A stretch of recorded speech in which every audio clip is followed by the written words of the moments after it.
Okay, bismillahirrahmanirrahim. Assalamualaikum warahmatullahi wabarakatuh. Kita mula dengan Ummul Kitab Al-Fatihah. A'udzubillahi minasyaitonirrajim. Bismillahirrahmanirrahim. Alhamdulillahirabbil alamin, arrahmanirrahim, maliki yaumiddin. Iyyaka na'budu wa iyyaka nasta'in. Ihdinas shiratal mustaqim. Shiratal ladzina an'amta 'alaihim ghairil maghdubi 'alaihim waladdallin. Amin. Alhamdulillahilladzi arsala rasulahu bil huda wa dinil haqq liyuzhirahu 'ala ad-dini kullihi walau karihal kafirun. Asyhadu wa nashhadu an la ilaha illallah wa asyhadu anna Muhammadan abduhu wa rasuluh. Allahumma shalli ala sayyidina Muhammad wa ala alihi wa sahbihi wa man tabi'ahum bi ihsanin ila yaumiddin, amma ba'du. Alhamdulillah wa syukurulillah. Pertamanya marilah sama-sama kita memanjatkan setinggi rasa syukur kepada Allah Subhanahu wa taala. Izinnya setaufik dan hidayah daripada Allah, kita dapat bersama lagi meneruskan kuliah kita di dalam tadabbur surah Quran. Dan selepas daripada kita diperintahkan berkurung, perintah berkurung, jadi kita nak sambung semula. Dia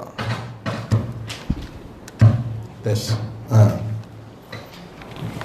Walaupun boleh buat kelas online, tapi dia punya kepuasan online ni dia tak sama lah. Yang mengajar lah, yang belajar saya tak tahu. Yang mengajar ni lah cakap dengan telefon macam orang tak botu je so. Dia punya suara lambat. Suara lambat kan. Tak puas. Kalau yang kelas jenia pun sonang lolap online, lagi sonang lolap. Jadi saya dipahamkan kita tak habis lagi surah Hud tu. Tapi saya ingat hari ni kita nak sambung surah Yusuf. Sebab saya memang standby untuk surah Yusuf. Jadi untuk insya-Allah minggu ni dan minggu depan kita akan bincang surah Yusuf, surah yang ke-12 daripada surah tertib surah Al-Quran. Istimewanya surah Yusuf ni surah nombor 12, duduk di juzuk yang ke-12. Okey. Juzuk 12 diturunkan pada tahun ke-12 kenabian. Ada tak ada apa-apa tu, tak ada jackpot apa tu dah ya. Jangan salah faham lah. Okay. Surahnya surah yang ke-12 dalam tertib surah Al-Quran, duduk pada juzuk yang ke-12, juzuk 12, turun pada tahun ke-12 kenabian. Nabi jadi Nabi umur 40 tahun. Jadi pada usia Nabi 52 tahun. Okay, tahun ke-12 kenabian ni Nabi kat Mekah ke kat Madinah? Masih di Mekah lagi. Masih di Mekah. Masih di Mekah lah. Masih di Mekah. Dan Nabi belum lagi berhijrah ke Madinah lah. Sebab Nabi berhijrah tahun ke-13 kan. Okey, baik. Jadi apa lagi? Dan dia mengisahkan juga dalam ni ada cerita pasal apa? 12 orang anak Nabi Yaqub. Tu kaitan yang doleh-doleh tu lah. Itu tak ada apa-apa, jangan salah faham lah ya. Bukan saya nak apa cerita angkor ni, bukan. Tapi nak mudah kita ingat ya. Jadi kalau masuk soalan peksa lah kan? Di surah Yusuf surah ke berapa? Juzuk ke berapa? Kan? Tahun ke berapa kenabian turun? Jawapannya sama je, boleh. Dan dia juga mengisahkan mengenai 12 orang anak Nabi Yaqub alaihissalam. Okay, sebelum kita pergi lebih lanjut membicarakan surah Yusuf ni, kita tengok sedikit susu galur Nabi Yusuf ni. Mana Nabi Yusuf ni nabi daripada keturunan Bani Israel. Nabi Yusuf ni adalah nabi daripada keturunan Bani Israel. Okay, Nabi Allah Ibrahim, okay, Ibrahim Khalilullah, Nabi Allah Ibrahim. Okay. Dia ada 2 isteri kan. Satu isteri dipanggil Sarah. The first wife is Sarah. Second dia Hajar. Okay, Hajar, right? Ada satu lagi dikatakan. Ada satu lagi pandangan. Yang ni lah ada pandangan yang teori mengatakan orang Melayu turun daripada keturunan ni, kata saya tak nak lah, itu cuma teori je lah. Tak apalah, kita ambil ni yang 2 riwayat yang kuat ni. Okey, daripada Siti Hajar ni lahir Nabi Ismail. Bila Nabi Ibrahim kahwin dengan Sarah ni, tak dapat anak. Maka si Sarah mencadangkan supaya Nabi Ibrahim kahwin. Maka dikurniakan, lama kahwin tak dapat anak, kahwin baru tiba-tiba dapat anak. Maka anaknya adalah Nabi Ismail. Okey. Ini Nabi lah. Baik. Dan tahulah kita boleh lepas korban ni kan, cerita. Bayanglah lama tak dapat anak, tiba-tiba dapat anak, macam mana sayang macam Wan sayang mau cucu lah. Lama tak pegang budak kecil, tiba-tiba dapat cucu, punyalah sayang mau cucu kan. Okey. Baik. Lepas tu Allah Ta'ala perintah pula Nabi Ismail ni disembelih. Jadi inilah hebatnya ujian yang Allah Ta'ala beri kepada Nabi Allah Ibrahim. Okey. Daripada Sarah ni waktu tu usia dah terlampau lanjut dah. Agak mustahil dari sudut fitrah kebiasaan manusia ni boleh melahirkan anak atau boleh mengandung. Daripada Sarah ni lahirnya Nabi Allah Ishaq. Okey, Nabi Allah Ishaq. Daripada Nabi Ishaq ni lah lahirnya Nabi Yaqub. Okey, Yaqub. Daripada Nabi Yaqub ni lah lahirnya 2 boleh adik-beradik. 2 boleh anak. 2 boleh anak daripada 2 ibu 2 boleh anak, 2 ibu. Okey. Saya tak ingatlah nama tu secara detail Tapi adik-beradik satu umat, Nabi Yusuf dan juga Bunyamin. Ni adik-beradik seumat, seibu lah, seibu sebapa. Yang ni yang bapa baki 10 lagi tu lain ibu. Kenapa nak tahu cerita ni dulu? Nanti baru kita boleh faham watak ni, baru faham surah Yusuf ni. Faham dulu watak ni, baru faham cerita surah Yusuf ni. Okey. Jadi daripada 10 orang adik-beradik lain ibu ni, kemudian yang ni 2 orang ni sama ibu, Bunyamin dan juga Yusuf. Dan daripada yang ni lah yang buat gagam ni kat sini lah ni. 10 orang ni lah yang buat gagam ni. Salah satu daripada gagam pula. Salah satu daripada adik-beradik ni dipanggil Yahuda. Yahuda. Daripada sinilah lahirnya istilah dipanggil Yahudi. Apa dipanggil Yahudi. Okey, keturunan ini Nabi daripada keturunan Bani Ishaq, Nabi Yaqub ni dipanggil Bani Israel.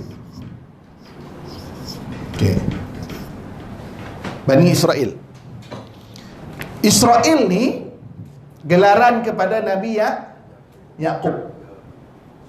Nabi Yaqub ni gelarannya adalah Israel. Apa makna Israel? Ada pendapat kata Israel ni bahasa Ibrani bermaksud Abdullah. Il ni maknanya Allah. Isra ni maknanya Abdul. Jadi ada pendapat yang katakan maksudnya adalah Abdullah, hamba Allah. Sebab itu Yahudi tak guna nama Yahudi, dia guna nama Israel, nisbah kepada Nabi Yaqub. Okey, baik. Daripada keturunan Nabi Yaqub ni banyak Nabi. Nabi Yusuf, Nabi Sulaiman, Nabi Daud, sampailah Nabi terakhir Nabi Isa. Okey, last sekali adalah Nabi Isa alaihissalam. Okey. Nabi Isa. Daripada keturunan Nabi Ismail ni Tak ada Nabi. Seorang pun tak ada. Tak ada Nabi. Tapi Nabi akhir zaman, iaitu Nabi Muhammad. Nabi Muhammad. Nabi Muhammad lahir daripada keturunan Nabi Ismail, bukan daripada Bani Israel. Okey. Faham Tak susah tu dah, senang itu. Nak tahu faham tak faham, balikkan pergi cerita balik semula. Cakap cerita balik dengan kawan yang tak datang. Cerita balik. Okey, senang itu. Nak fahamkan tu je lah. Okey, saya nak tunjuk apa?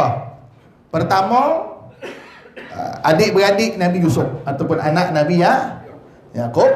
Okey.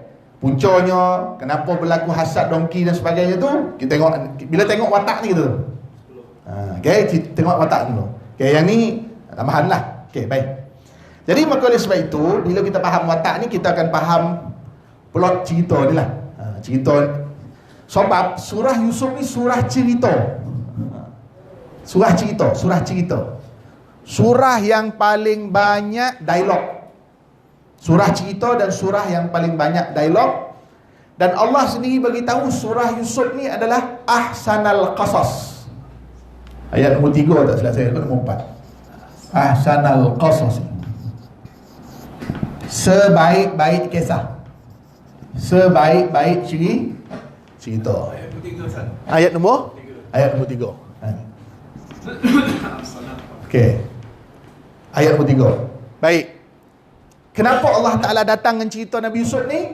Jawapannya ada pada ayat 100 seboleh. Cuba buka ayat 100 seboleh. Dah sampai ayat 100 seboleh, dah habis dah tu. Ayat last sekali. Situ hikmah dia. Ayat 100 seboleh ni cerita tentang hikmah kisah tu. Hikmah kisah. Kisah Nabi Allah, Nabi Yusuf ni, kisah Nabi Yusuf. Okey. Kita pergi sekali lalu kan. 100 boleh tu ayat dia cerita pasal Allah SWT Muhammad, laqad kana fi qasasihim ibratun li ulil albab ma kana hadisan yuftara walakin tasdiqan ladzi baina yadayhi wa tafsila kulli syai' wa tafsila kulli syai'in wa hudaw wa rahmatan liqaumin yu'minun. Pada kisah mereka itu terdapat pengajaran bagi orang yang berakal, bagi orang berakal, ulul albab, orang yang ada hati lah, orang yang ada jiwa. Okey. Jadi baca kisah ni, siapa yang dapat ambil ibrah, siapa yang dapat ambil pengajaran. Tu dipanggil apa? Ibrah. Ibrah ni apa? Pengajaran. Ibrah ni kalau dalam bahasa Arab dia jembatan menyeberang, dipanggil ibrah, abara. Okey, kita kat sini orang tu kat sini. Orang tu dia sakit. Kita kat sini sihat. Kita sihat. Dia sakit. Okey. Bila kita menghubungkan diri kita dengan dia, ambil pelajaran, dia dipanggil ibrah. Kita sakit tak? Kita tak sakit, dia yang sakit. Tapi kita ambil pelajaran daripada dia yang sakit, itu dipanggil ibrah. Bondo tu tak jadi kat kita, jadi kat orang lain. Bila kita belajar daripada apa yang jadi ke orang lain, ambil pengajaran, itu dipanggil ibrah. Jadi apa yang berlaku kepada Nabi Yusuf mungkin tak berlaku kat kita lagi. Belum berlaku kita, tapi kita ambil ibrah. Itu dipanggil ibrah. Ibrah li ulul albab. Saya ingat dah galak kali dah saya ulang benda tu. Tapi tak apa. Sebab dah 4 bulan tak belajar kan. Okey. Kemudian lagi Allah kata, bukanlah cerita yang direko-reko. Dia pun konon COVID kan ni. Dia bukan cerita yang direko-reko, tetapi membenarkan kitab yang sebelumnya. Apa lagi hikmah dia? Yang kedua adalah tasdiqan, membenarkan. Membenarkan kisah-kisah ataupun ayat kitab-kitab terdahulu. Kitab Taurat dan juga kitab Injil. Okey. Kemudian wa tafsilan likulli syai'. Yang ketiga ibrah dia adalah dia punya hikmah dia adalah tafsil, menerangkan. Tafsil. Okey, likulli syai'. Ni antara hikmah kisah Nabi Allah Yusuf alaihissalam. Okey. Wa hudan wa rahmatan liqaumi yu'minun. Dan yang terakhir, hikmahnya adalah hudan wa rahmah. Baik. Okey. Okey. Menarik kisah Nabi Yusuf ni, memang menarik. Dan cerita konflik saja. Cerita konflik lah, cerita konflik. Oleh kerana banyak konflik, maka dia punya episod pun banyak. Episod cerita Nabi Yusuf ni banyak sebab banyak konflik. Orang drama dia buat cerita jadi banyak episod tu sebab banyak konflik lah. Kalau tak ada konflik, cerita tu satu episod dah. Dah selesai. Kan? Dia buat drama, laki dia bercakap, bini dia tidur. Tengah-tengah laki menorang, bini nak beritahu kat laki dia yang dia dah mengandung. Contohlah. Laki dia tidur pula. Laki dia tak tahu. Oleh kerana laki dia tak tahu dia mengandung, jadilah 15 episod. Cuma laki itu tak tidur. Satu episod selesai dah cerita tu. Faham tak? Sebab tu drama ni jadi berepisod sebab apa? Konflik lah. Ni saya beritahu satu rahsia. Orang buat novel, buat drama ke, mereka mengambil konsep Nabi Yusuf, surah Yusuf ni. Sebab tu jangan tengok drama ni sama cerita ni. Konflik yang diwujudkan saja, wujudkan konflik supaya banyak episod. Tapi Nabi Yusuf punya kisah ni, konflik ni wujud bukan salah Nabi Yusuf. Semua salah orang lain lah, orang lain. Bukan salah Nabi Yusuf. Saya baca pagi tadi, ada satu apa tadi, dia kata konflik yang wujud ke atas Nabi Yusuf ni kerana dua perkara. Dia kata, satu kerana cinta, yang kedua kerana benci. Betul tak ni drama Melayu ni? Okey, tapi cerita Nabi Yusuf ni bukan macam drama Melayu. Okey. Konflik yang pertama wujud pada Nabi Yusuf kerana benci. Siapa benci? Adik-beradik benci. Maka Nabi Yusuf dibuang di dalam telaga, golap. Yang ni pula, yang benci ni siapa? Ni bukan salah Nabi Yusuf. Nabi Yusuf very cool. Kalau itu sebut itulah. Dia tak ada baik salah dengan orang. Dia tak ada salah. Orang yang tak pasti mu dia lah. Istilah itu. Yang cinta ni siapa? Jangan sebut Zulaikha tu. Dia panggil Imra'atu Aziz, First Lady, isteri kepada pembesar. Nama Zulaikha tu wujud kemudian dinamakan oleh orang Melayu dan seumpamanya. Dalam Quran tak sebut Zulaikha tu, tapi disebut Imra'atu Aziz, isteri pembesar. First lady lah, apa? Mana isteri pembesar lah. Aziz macam Perdana Menteri lah. Terlampau suka pernah dengan Nabi Yusuf ni. Tak boleh tahan dah. Lawa pun handsome pun lah. Lawa pun lah. Dia tak boleh tahan. Akhirnya apa? Siapa jadi mangsa? Nabi Yusuf juga. Ke mana Nabi Yusuf? Penjara. Jadi bonci jangan bonci bona, cinta jangan cinta bona. Sebab dua-dua ni boleh bawa kegelapan. Golap golap. Penjara golap, telaga pun golap. Tapi ustaz, kalau saya duduk kat tempat Nabi Yusuf ni, macam mana? Kan? Salahnya kita takkan duduk tempat Nabi Yusuf sebab kita tak sama sabar macam Nabi Yusuf. Kunci nanti saya akan sebut di mana Allah Ta'ala mengkehendaki apa yang berlaku kepada Nabi Yusuf AS. Kuncinya adalah sebagai menguji kesabaran Nabi Yusuf lah. Itu dalam ayat tu ada, dalam surah ni ada ayat sebut fasabrun jamil. Apa ni? Sabar itu lebih indah. Lebih cantik. Jadi kalau kita berdepan dengan dua situasi ni, belajarlah daripada Nabi Yusuf. Dan jangan kita terlibat dalam komplot dua ni. Maksudnya terlampau benci dan terlampau mengasihi. Terlampau mengasihi sampai menginginkan sesuatu, bila tak dapat dia sanggup buat apa saja. Mangsanya siapa? Nabi Yusuf alaihissalam. Tapi akhir sekali cerita ni, sad ending ke happy ending? Pengakhirannya adalah bukan setakat, yalah memang ceritanya happy ending lah, sampai Nabi Yusuf diangkat menjadi pembesar. Nabi Yusuf diangkat menjadi pembesar negara Mesir, menguruskan pentadbiran Mesir lah. Itu kehebatan, kesabaran Nabi Allah Yusuf alaihissalam. Tetapi tu nak sebutlah hikmahnya bila berlaku benda macam ni, Allah nak beri yang lebih baik. Okey, kan cerita dia mulanya mana? Mula dengan adik-beradik tak puas hati. Bila adik-beradik tak puas hati, adik-beradik buang dalam telaga. Ni semua tahu cerita ni. Lepas tu kena ambil, lepas tu kena jual, lepas tu dibolor dalam istana lah. Dia dibolor di Seri Perdana. Kan? Dia dibolor dalam istana. Lepas tu makin membesar, makin handsome, terpikat pula daripada akhirnya konon penjara. Lepas penjara pula dia tafsir mimpi. Nabi Yusuf tafsir mimpi dan tafsirannya benar.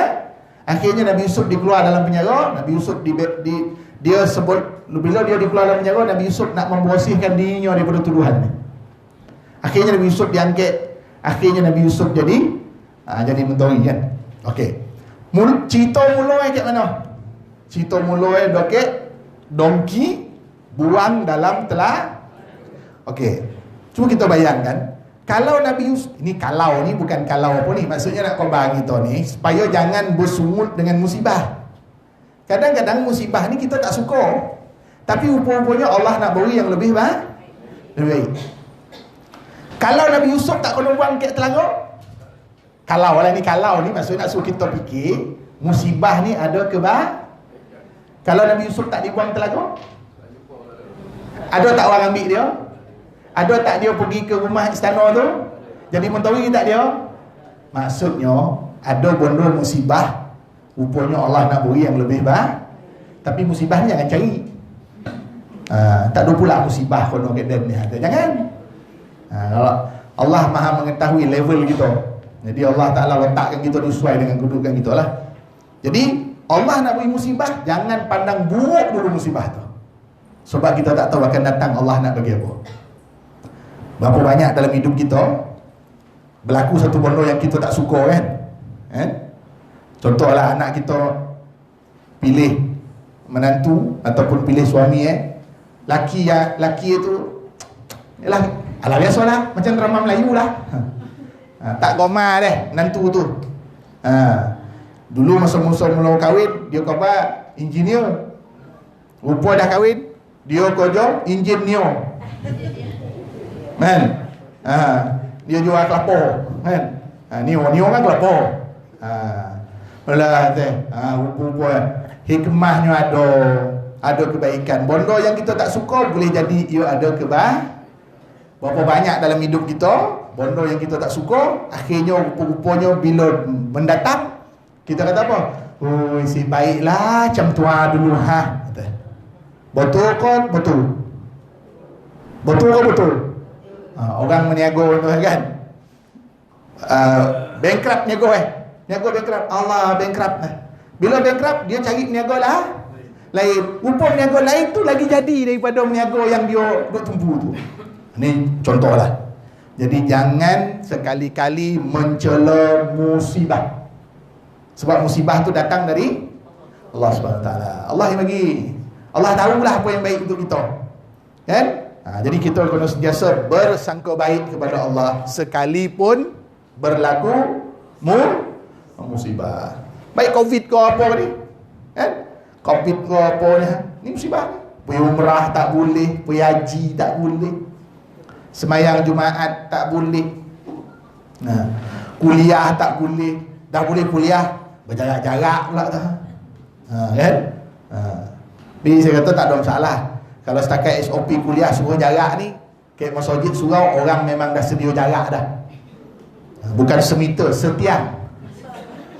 Kan? Orang musojek ni orang jarak semeter tu, setiang. Okey. Jadi jangan kita mencela musibah. Okey, itu mukadimah mula-mula ni. Baik. Jadi kisah yang panjang yang ada yang dalam surah Yusuf ni, ia memaparkan kisah yang paling panjang terhadap seorang nabi. Maksudnya tak ada satu surah yang cerita detail bagi seorang nabi melainkan surah Yusuf mengenai Nabi Yusuf. Watak Nabi Yusuf, lokasi babak apa lagi? Dialog konspirasi, dialog adik-beradik Nabi Yusuf kepada ayahnya Nabi Yaqub, banyak dialog. Okey, kalau apa dulu antara surah yang agak berboleh nak baca ni surah Yusuf lah. Tapi kalau dah biasa baca tak ada masalah. Tapi kalau tak biasa baca, semua surah boleh baca. Surah Yusuf ni dia mengandungi banyak dialog. Okey. Jadi dalam surah Yusuf ni surah yang paling banyak dialog, sebab bila banyak dialog ni dia menghidupkan kisah, dia menghidupkan cerita. Dia berbeza kalau bercerita ni sekadar cerita, dengan bercerita ada dialog, dia beza kan. Okey. Baik. Okey, apa pengajaran paling besar daripada kisah ataupun surah Yusuf ni? Okey. Ni dia punya ibrah, pengajaran paling besar. Disebut as-siqah. Ni cakap Arab dulu As-siqatu bitadbirillah. Okey. Nanti saya tahu. Salib dulu. Okey. As-siqah bi tadbirillah. As-siqah ini pengajaran paling besar daripada surah Yusuf. Saya dah sebut tadi dah. Tapi ini dia punya pengajaran dia. Okey. As-siqah. Apa makna siqah? As-siqah. Siqah ni maksudnya apa? Percaya. Percaya.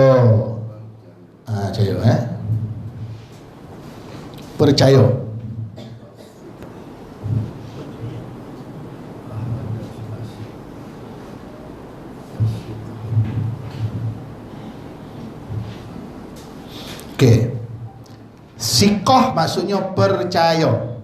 Percaya. Bila sebut percaya, apa yang kita kena percaya? Bi tadbirillah. Tadbir ni apa? Bahasa Melayu pun sebut tadbir kan? Tadbir kan? Apa dia tadbir? Tadbir tak tahu Ustaz. Takdir tahu. Tadbir ni maksudnya aturan. Siapa sebaik-baik tadbir? Sebaik-baik tadbir adalah tadbir Allah. Kita mengatur, kita mentadbir kita belum tentu baik. Tadbir Allah lagi baik. Tadbir, bukan takbir. Tadbir. Aturan. Kita atur.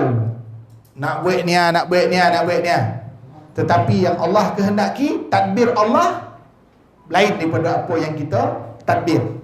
Sebab itu dalam hikmah, dalam kalam hikam Imam Ibn Athaillah tu ada sebut tentang tadbir. Tinggalkan tadbir kita. Maksudnya tinggalkan tadbir kita tu, jangan kita terlalu pegang keyakinan dengan tadbir kita, kerana Allah juga ada tadbirnya. Tadbir Allah lebih baik daripada tadbir kita. Takbir lain lah. Okey. Tadbir ni maksudnya tadbir lah. Tadbir maksudnya atur, urus, rancang. Termasuk juga dengan tadbir ni adalah doa, usaha. Ini dimaksud dengan tadbir. Okey. Seharian dalam kehidupan kita sentiasa berdepan dengan ni lah. Kita selalu mentadbir lah. Contohnya kita mengatur untuk datang kuliah. Kita rancang nak datang kuliah. Kita uruskan diri kita supaya kita boleh pergi kuliah. Kita doa, ya Allah, tak lapang lah hari ni. Janganlah tu meragam, boleh pergi kuliah. Itu doa itu. Ini takbir kita. Kemudian kita usaha. Itu semua termasuk dalam makna apa? Tadbir. Yang kita buat. Okey, itu tadbir. Ini kita lah. Tapi walaupun kita tadbir kita tak boleh mengatasi tadbir Allah. Okey. Faham? Okey, baik. Jadi Nabi Allah Yusuf alaihissalam, pengajaran surah Yusuf ni apa dia? Kono percaya tadbir Allah lebih baik daripada tadbir manusia. Tak begitu. Kita ingat seorangnya jadi hafiz, seorangnya jadi angkasawan, seorangnya tu tadbir kita. Yang kita usahalah hantarlah pergi kelasnya lah apa. Balik-balik yang angkasawan pula jadi hafiz. Yang hafiz pula tak habis-habis. Ataupun jadi angkasawan contohnya. So kita boleh tadbir, tak salah. Tapi tadbir kita kena percaya dengan tadbir Allah yang lebih baik. Kena siqah bi tadbirillah, kena percaya dengan apa yang Allah tadbir. Okey. Baik. Okey, Kemudian okey, baik. Kita nak masuk surah Surah Yusuf ni. Okey, surah Yusuf ni adalah surah yang turun di Mekah. Surah dipanggil surah Makkiyah. Melainkan ada beberapa ayat sahaja dikatakan dia bukan Makkiyah. Okey, surah ni surah Makkiyah, maksudnya turun sebelum hijrah.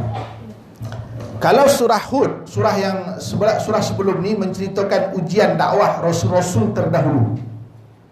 Ada 6 rasul tu. Jadi surah Yusuf ni ia semata-mata menceritakan ujian yang dilalui oleh Nabi Yusuf alaihi salam. Sebab dikatakan ada persamaan di antara kisah Nabi Yusuf ni dengan apa yang dilalui oleh Nabi Muhammad sallallahu alaihi wasallam. Nabi Yusuf dibuang oleh adik-beradiknya. Nabi Muhammad dibuang oleh kaumnya. Adalah 3-4 persamaan tu antaranya lah. Nabi Yaqub, Nabi Yusuf dibuang oleh adik-beradik, Nabi Muhammad dibuang oleh kaumnya. Jadi ada pengkisahan-pengkisahan yang berlaku pada Nabi Muhammad juga berlaku kepada yang berlaku pada Nabi Yusuf juga berlaku kepada Nabi Muhammad sallallahu alaihi wasallam. Okey, baik. Dia mengandungi 111 ayat. Okey, ada 111 ayat. Menariknya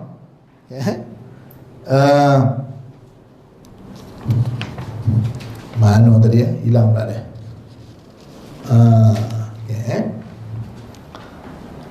Okey, kalau siapa rajin balik nanti balik nanti boleh buka ayat, baca balik semula surah Yusuf ni satu-satu. Kemudian boleh tengok pengakhiran huruf daripada ayat surah Yusuf ni, akhir dia. Dia ada 4 huruf dia. Lam, Ra, Mim, Nun. Lam, Ra, Mim, Nun. Lam, Ra, Mim, Nun. Ayat 1 huruf akhirnya Nun. Ayat 2 Nun. Ayat 3 Nun. Ayat tak ada pula Mim Ada saya jumpa tadi, mana ada? Ayat 6-7 Mim. Ayat 34 Mim. Jadi pengakhirannya dia terdiri daripada Lam, Ra, Mim, Nun. Apa hikmahnya? Wallahu a'lam lah. Bila sebut pengakhiran hurufnya sama. Sebab apa tu? Ini menunjukkan keindahan bahasa Al-Quran. Ini mukjizat di sudut bahasa lah lughawinya. Okey. Ada 111 ayat. Okey, dan dalam 111 ayat ini mengandungi beberapa cerita. Mengandungi cerita lah. Bermula daripada kisahnya bermula daripada mimpi Nabi Allah Yusuf. Okey. Mimpi Nabi Yusuf dan pandangan ayahandanya terhadap mimpi Nabi Yusuf. Okey, mimpi Nabi Yusuf dan pandangan ayahandanya iaitu Nabi Yaqub terhadap mimpi Nabi Yusuf. Dia ada dua cerita mimpi dalam surah Yusuf ni. Yang pertama Nabi Yusuf mimpi, yang kedua tiga cerita mimpi ya. Yang kedua mimpi sahabat sepenjara Nabi Yusuf. Sahabat sepenjara Nabi Yusuf. Apa mimpinya? Nanti kita akan sampai pada ayatnya. Kalau tak sampai, kita mimpi-mimpi dah sendiri. Dan yang ketiga, mimpi Raja Mesir. Inilah yang dijadikan oleh para ulama perbahasan mengenai ilmu tafsirul ahlam. Ilmu tafsir ilmu tafsir mimpi. Boleh tafsir mimpi ni, tapi ada syarat-syarat mimpi ya. Tapi jangan tanya saya tak ada kepakaran nak menafsir mimpi tuan-tuan dan puan-puan semua. Kalau Ustaz, saya mimpi kena patuk ke ular, apa tanda tu? Yang tu saya boleh jawab. Apa tanda tak lama lagi nak mati lah tu. Nak nikah lah, nak apalah, banyak nak lah hal ya. Okey. Jadi adalah syarat-syarat mimpi dia. Kan dalam surah Yusuf ni, mimpi pertama mimpi Nabi Yusuf. Dia melihat 11 bintang qamar tunduk kepada dia. Kan? Kemudian mimpi yang kedua, mimpi dua orang sahabat Nabi Yusuf di penjara kan. Seorang tu mimpi dia bawa rotinya dimakan oleh burung. Satu lagi itu nanti kita akan tengok. Dan yang ketiga mimpi raja kan. Sehingga Nabi Yusuf menafsirkan mimpi itu bahawa Mesir akan dilanda dengan kemarau. Kan? Sampai buat 7 tahun 7 tahun menyimpan dan 7 tahun kemarau tu. Okey. Baik. Itu cerita berkenaan dengan mengenai kisah ataupun surah Yusuf tu. Okey, ada 111 ayat. Okey. Okey, saya sebut dia, tuan-tuan tulis boleh tak? Boleh. Dah lama tak menulis ni. Ni norma baharu nama. Okey. Baik. Dia ada 111 ayat. Saya akan sebut pecahan-pecahan dia. Okey, ayat 1 sehingga 3. Boleh? Ayat 1 sehingga 3 menceritakan di antara sifat-sifat Al-Quran. Di antara sifat-sifat Al-Quran.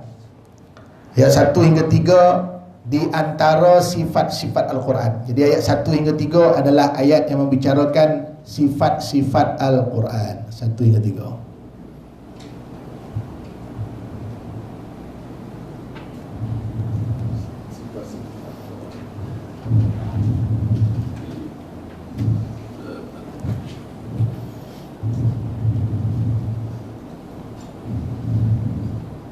Okey. Ayat yang kedua, pecahan yang kedua, ayat 4 sehingga ayat 6. Okey, ayat 4 sehingga ayat 6. Ya, ayat 4 hingga 6. Mimpi Nabi Yusuf. Mimpi Nabi Yusuf. Ayat 4 hingga 6, mimpi Nabi Yusuf. Okey. Mimpi Nabi Yusuf dan tafsiran Nabi Yaqub. Tafsiran Nabi Yaqub.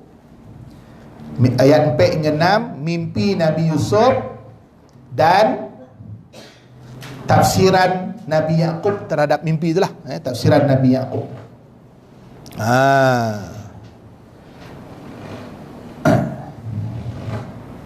Okey, ayat 4 hingga 6. Boleh? Kau rasa nak tulis? Tak salah ya? Bolehlah saya rehat sekejap. Okey, setakat ni okey kita nak meraihkan yang online tu. Ada berapa?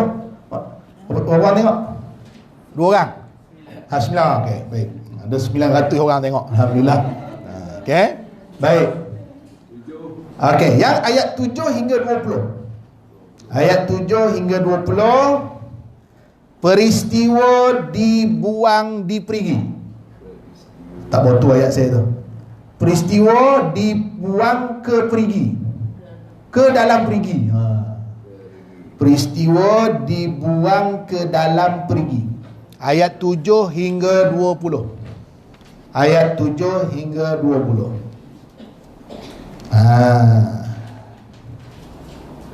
Ayat 7 hingga 20.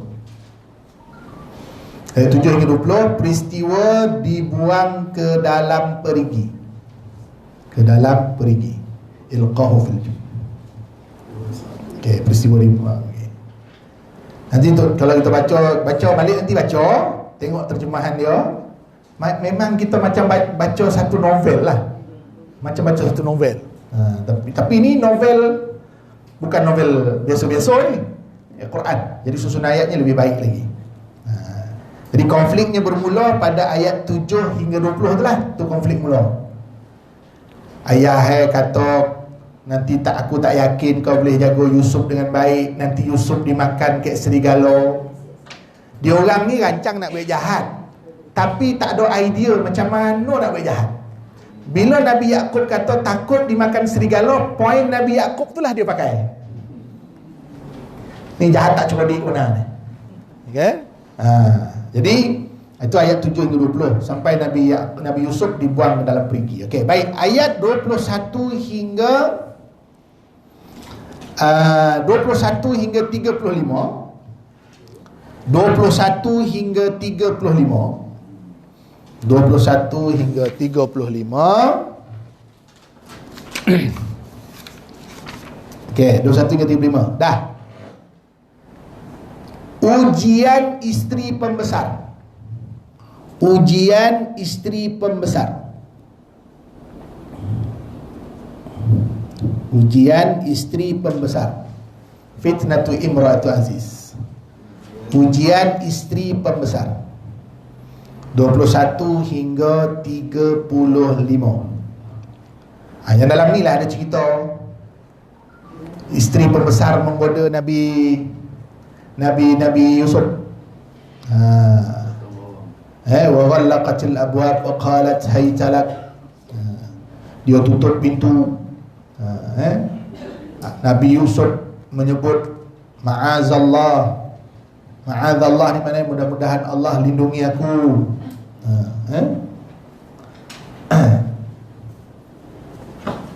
Mana tadi? Ada satu ayat tu. Ya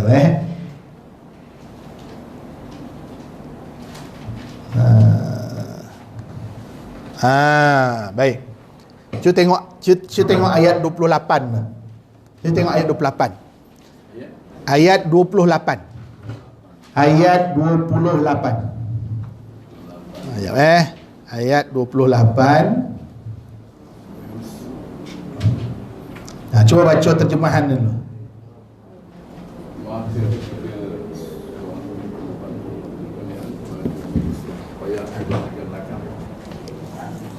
Ayat 28. Falamma ra'a qamisahu qudda min duburin qala innahu min kaidikunna inna kaidakunna azim. Terjemahan dia, maka ketika dia suami perempuan itu, pembesar tadi, suami pembesar tadi, melihat bajunya iaitu baju Nabi Yusuf koyak di bahagian belakang. Okey. Kalau koyak dia punya keterangan apa peguam di Goba, hakim di Goba, kalau kuyak depan tu salah Nabi Yusuf.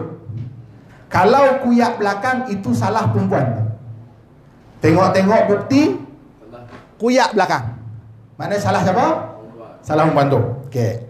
Sesungguhnya ini adalah tipu dayamu. Mu tu siapa? Isteri perempuan lah. Mana sebut apa? Sungguh hebat tipu dayamu. Cuma disebut kaidakunna azim tu maksudnya tipu daya perempuan itu sangat besar. Tipu daya perempuan itu sangat besar. Okey. Cuba buka. Okey, kita buat bandingan sikitlah. Kita buat bandingan surah Yusuf ayat 28 dengan surah An-Nisa ayat 76.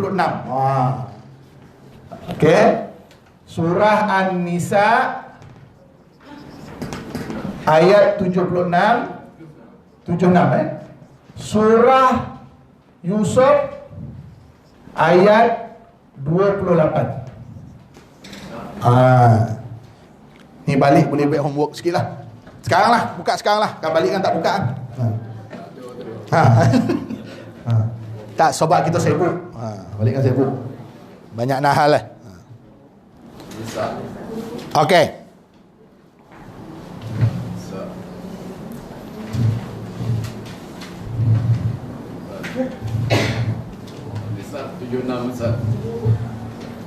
Okey, surah An-Nisa ayat 76. Apa bunyi ayat dah?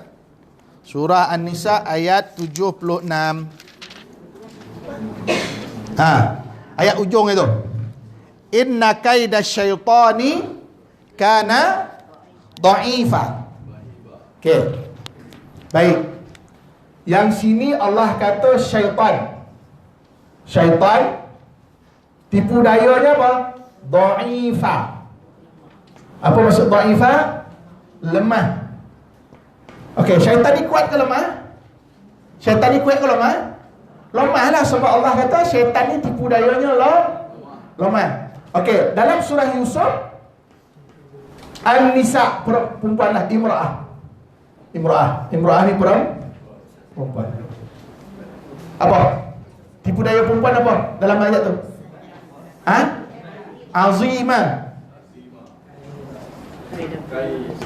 Kunna azim kan? Azim. Sangat besarlah azim. Baik, mana lagi bahaya? Azim ni besarlah. Dhaif ni lemah ni senang tak lawan ni? Senang. Yang ni azim ni senang tak lawan ni? Susah. Siapa yang lagi bahaya? Sudah. Ni bukan saya khabar kan kena kecam lah saya kan. Ni viral ni mati saya ni. Tapi perempuan ni macam mana lah? Adalah ciri dia kan. Tapi nak sebut tipu daya syaitan tu lemah. Tipu daya syaitan tu lemah. Maknanya yang tak nampak ni tak bahaya pun lah. Yang bahaya, yang nampak ni bahaya. Okay. Dia godaan perempuan ni bukanlah semestinya berzina, bukan itu je. Kalau orang perempuan ni memujuk nak satu-satu, lemah orang jadi Baik tu kadang-kadang bila orang berniaga, dia letak orang perempuan untuk apa? Tarik perhatian semua. Ni contoh lah letak jantan koreh. Siapa nak beli tu kan? Jual tayar pun bubuh perempuan. Apa kena mono tayar orang perempuan? Dia kata tipu daya bahaya lah. Jadi kalau salah guna, salah urus, dia menjadi tipu daya yang sangat besar. Okey, baik. Saya saja nak contoh tu je lah tadi. Okey, baik. Kemudian, sambung lagi. Sikit lagi Sikit lagi. Mana pula ada ni? Hilang dah. Ayat 21 35. Okey, ayat 36. Ayat 36 sehingga 53. Ni dah masuk cerita Nabi Yusuf kena penjara Nabi Yusuf masuk penjara. Okey. Salah orang lain, Nabi Yusuf masuk penjara. Okey, baik. Ayat 36 hingga 36 hingga 53. Okey. Nabi Yusuf dan penjara serta mimpi pembesar. Mimpi gajah serta mimpi gajah. Nabi Yusuf dan penjara serta mimpi gajah. Ayat 3